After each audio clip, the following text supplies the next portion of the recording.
आज हम जिस विषय पर बात करेंगे वो है क्रोध। क्रोध वो भावना है जो हमारे सारे जीवन को घेर कर रहता है।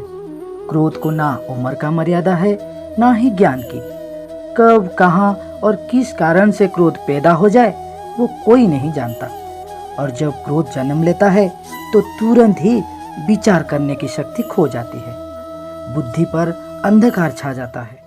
वर्षों के संबंध पल भर में टूट जाता है।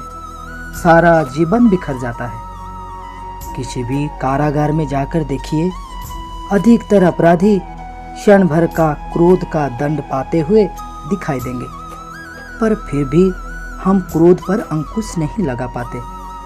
बार बार हम क्रोध ना करने का प्रण तो लेते हैं, पर बार बार हमसे क्रोध हो जाता है। ये क्रोध वास्तव में क्या है, क्यों जन्मता है और क्यों अंकुश में नहीं रहता? उदाहरण के लिए आप एक बालक को देखिए। उससे किसी वस्तु की इच्छा होती है और उस समय अगर उससे वो नहीं मिलती और कोई उससे भयभीत करता है तो वो प्रतिक्रिया देता है। बालक की प्रतिक्रिया क्रोध है, क्योंकि बालक निर्बल है, निस्सहाय है। बालक अपनों से बड़ों को अपना वजूद का एहसास, अपने अस्तित्व का प्रतीक करवाने का प्रयास करता है क्रोध के माध्यम से। बड़े होने पर भी क्या हम ऐसा ही नहीं करते? क्या क्रोध हमारे भीतर बैठा बालक का प्रतिभाव नहीं? अर्थात क्या क्रोध वास्तव में केवल बालक जैसा व्यवहार का नाम नहीं?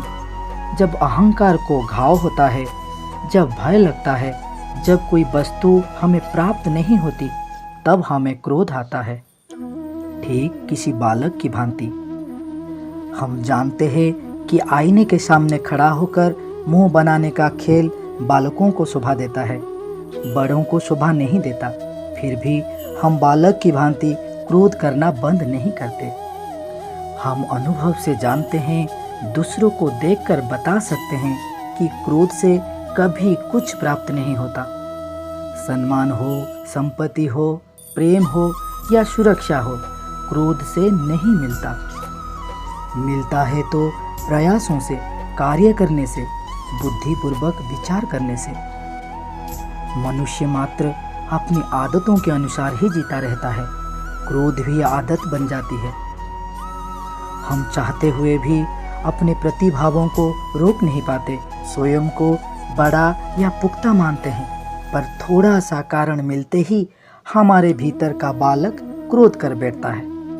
अर्थात क्रोध वास्तव में और कुछ भी नहीं, हमारी बालक बुद्धि का नाम है। जैसे ही हम इतना स्मरण रखें कि हम बालक नहीं, बालक जैसा व्यवहार हमें शोभा नहीं देता, वैसे ही क्रोध स्वयं ही बंद हो जाता है। क्या ये सत्य नहीं?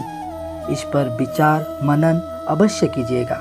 आज हम बात कर रहे थे क्रोध की, और कल हम बात करेंगे उदासीनता के ऊपर। तो आज कही बात पर विचार कीजिए और कल की प्रतीक्षा कीजिए।